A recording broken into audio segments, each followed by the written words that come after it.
Hey guys, in the Bro Check Club, I was having a bit of a chinwag with Clay the other day and thanking him for everything he's done in the video in the Bro Check Club, and which is fantastic. And I thought I'd just say thanks to him and tell him my story. And he sort of asked me if I'd drop down a bit of a video blog for him, and I thought I might do that. So I guess I'm talking about my story. I'll try and keep it a little bit succinct and short, but I could go on for bloody hours about it. I guess those 7 words is what I'm going to start with. Hi, I'm Aaron, I'm an alcoholic. Those 7 words took me a long time to say meaningfully, and I danced around it like a bit of a pussy for a long time. And I'm new to this sort of this game at the moment. So I don't have all the answers, but I'll just try and share a little bit of my story. I'm in the motorhome, actually, on the coast. My beautiful wife kicked me out of the house and said, go and spend a bit of time on you. Go and get a bit of me time and catch us some fish. But with that storm out there, I don't think there's going to be much fishing to be had, so I might just chill out. But yeah, back to what I was talking about. My mental health is and was shocking. Over a number of years, I found myself self-medicating, for want of a better word. It always followed a pretty reasonable sort of cycle with me, especially when I couldn't get into the gym or couldn't get out and couldn't, get rid of my anxiety and depression by way of, the boxing gym or just the gym in general, too many injuries and things like that. And I'd always just go and reach for a bottle because that was the easiest thing to do. That was the easiest thing to do to get over my depression and my anxiety. It'd just give me an hour's worth of relief of sorts. That whole feeling of, oh God, okay, I don't have to worry about work, I don't have to worry about this, I don't have to worry about that.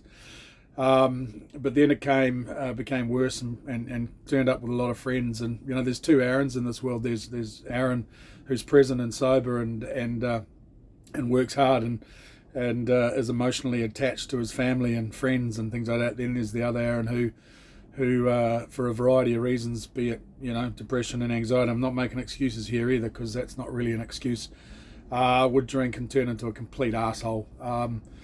Say very hurtful things to the people that I love and the people that love me.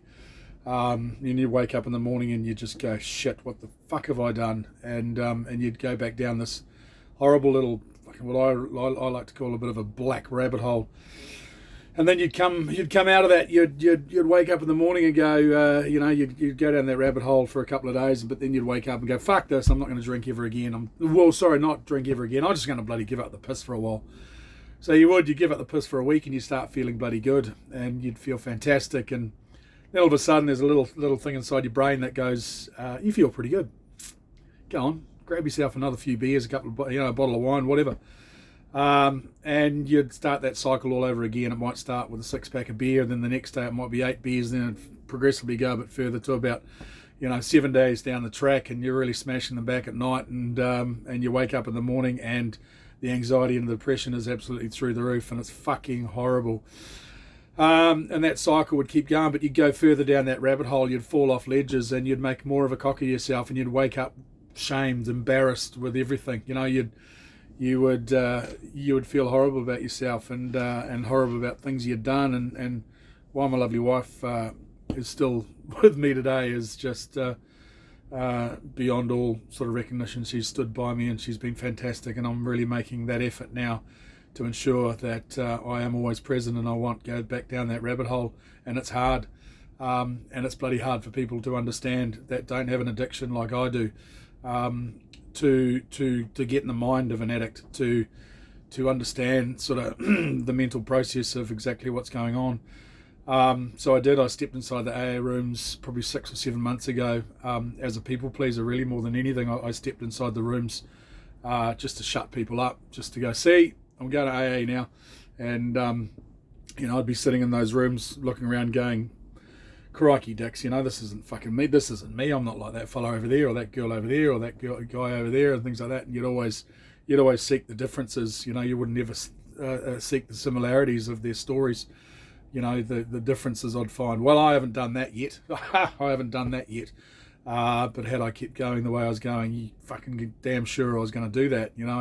I haven't crashed cars, I haven't got DICs, I haven't done those sorts of bits and pieces and made a, but that is down the track if I allow it to happen.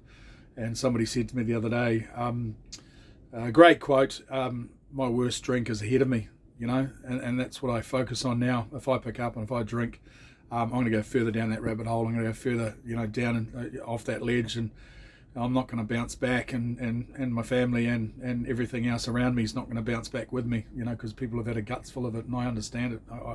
I can appreciate that.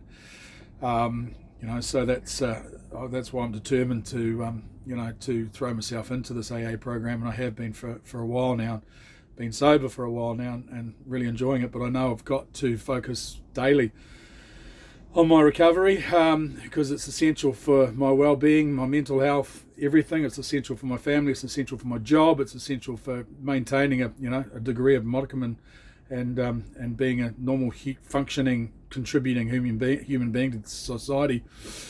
So just to give you a little heads up in terms of if you are thinking about where you're at the moment, and you perhaps I'll give you a classic example. If ever you Googled, am I an alcoholic, which I did in the early days, you are. You definitely are. You don't do a Google search on am I an alcoholic if in the back of your mind you really don't. You really think you're not, or you are, or whatever. Stepping into those rooms is daunting, but it's probably one of the most bravest things you'll ever do. So don't be afraid. Go along with somebody that you may know that's already in there. It's a bit daunting. There's a thing called the 12 steps, which I'm working through now. I'm up to step 4 with my sponsor. You got to get a sponsor, somebody who's been there, done that, and been through that, which is fantastic. So I'm working with my sponsor at the moment. It's going to be a tough old journey, but it's a daily grind. One of the things I noticed when I first went into the AA rooms, there is a very heavy, I suppose, God factor, for want of a better words, but don't let that put you off. It's actually a God of your understanding. It's not, it's not a religious tilt by any stretch of the imagination. It is basically, something that is bigger and more powerful than you, that you can essentially, unload everything in the morning, get rid of your stress, get rid of your, the things that are going on in your life and for the day, and just ask this, they call it a higher power, just ask this higher power to give you a hand for the day. And I guess, there's no bright white lightning flash or a spiritual awakening, and I'm working through that at the moment. But my higher power, that on a daily basis I sit down and have a chat to, is the ocean for me, because I'm a fisherman, I'm a diver. It provides, it heals. It is way more powerful than I am, and let's be honest, it's way more bigger. Even though I've got into the chocolates. So every morning I go for a walk, or try to go for a walk every morning, and try and go for a swim, and just really appreciate what it is to be in the ocean. So look, I haven't got any real answers for anybody. It's a tough old journey. My mental health is 1,000 times better. I know Mike King, he's a big advocate, obviously, for mental health, but also he went through that whole self-medication scenario, and Mike is in the rooms, and obviously he's a fantastic man. There are meetings all over the place. It is bloody beneficial. Don't be scared of it. Just listen. Just sit there and listen for the first while. They might ask you to share your journey and things. If you don't want to share, don't share. Just say, hey guys, I'm just here to listen and observe, and everyone's totally fine. There's no judgment. The only requirement to go in those rooms is the desire to give up drinking. The word desire to give up drinking. It is a door that swings both ways, guys and girls. So don't be too afraid of it.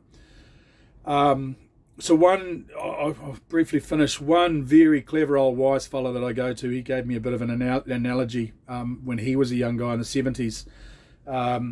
He was battling with it. He got fired from a load of jobs, didn't know how to deal with it, and went to one of his local kamatuas and looked him square in the eye and said, am I an alcoholic? And the kamatua said, look, let's leave this alcoholic sort of thing aside. Let's focus on something else for the moment. Talk to me about your problems and your issues and things you've had in your life that are causing you, grief, despair, depression, anxiety, things that are really not good in your life. So this chap spent an hour going through all the problems he had in terms of, getting fired, the wife leaving him, the children hating him, losing his job, all that sort of, and right down to some of the more finer details. And the Kamatua said, all right, that's all well and good. Now let's go right back to the start of that conversation with everything you've told me over the last hour. And can you please tell me of those issues and problems and everything you've associated it with, just name me the ones that don't involve alcohol. And he thought for a second and went, yeah, that should be easy. I can name none.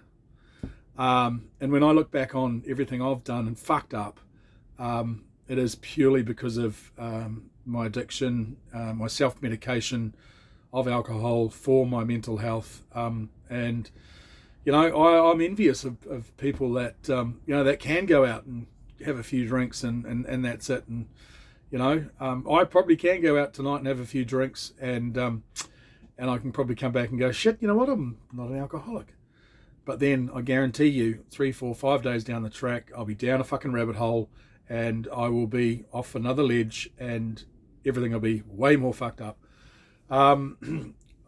So I'm really excited about my journey, where I'm heading. If anyone wants to have a chat about it, Clay's got my number. You can get in touch, or you can come fishing in a storm if you want with me. That'll be all good. But I just want to leave you with one thing that first sort of hit with me, and it's actually, they call it the Big Book, and I highly encourage, just go and grab one. It's filled with stories that you just resonate with in terms of, woe is me, I'm not an alcoholic, and everyone can go get fucked. But it's a great book. But on chapter 3 in this thing, I think I've done every one of these. This is in terms of trying to convince yourself you don't have a problem. Here are some of the methods we have tried. Drinking beer only, limiting the number of drinks, never drinking alone, never drinking in the morning, drinking only at home, never having it in the house, never drinking during business hours, drinking only at parties, switching from scotch to brandy, drinking only organic wines. I don't think I've done that. Agreeing to resign from your job if you're ever drunk, taking a trip, not taking a trip, swearing off it forever, with or without that solemn oath, taking more physical exercise. My God, how many times do I say that to myself? Mate, I just get myself into the gym, I'll bloody work my ass off and I'll be totally fine. Reading inspirational books, I've fucking read them all. Going to health retreats, yep, done that. Accepting voluntary commitment to asylums, that is essentially rehab. We could add to this list infinitum, and it's true, mate. It's just, you keep talking to yourself that, it's not me. You wallow in a bucket of your own shit and a bucket of your own self-pity, and you make excuses to pick up a drink. I had the greatest excuses always to pick up a drink. My father-in-law died, a mate committed suicide, work's not going well, paying the bills, this and that, there is no excuse. I'm the only excuse. It's up to me. If I pick up and I chuck it down my gob, it's me. It's not something that's happened in the past. It's not something, that's going to happen in the future. So sorry I bleated on for a wee bit, but I just thought I'd share that. Life is good. Tomorrow's another day. I'm just working through day by day. And as the days sort of add together, they turn into months and turn into years, and life is good. I have the support of some amazing people around me. I have the support from my family, my wife, my kids. Still got my job, still got everything, but I know I am literally now one drink away from losing the fucking lot. So if you ever want to chat, I'm always here. If I'm not fishing, I'll always be keen to have a yarn. So keep it real. Have a great day, and cheers, Clay, for letting me be on the Bro Check page. Sure.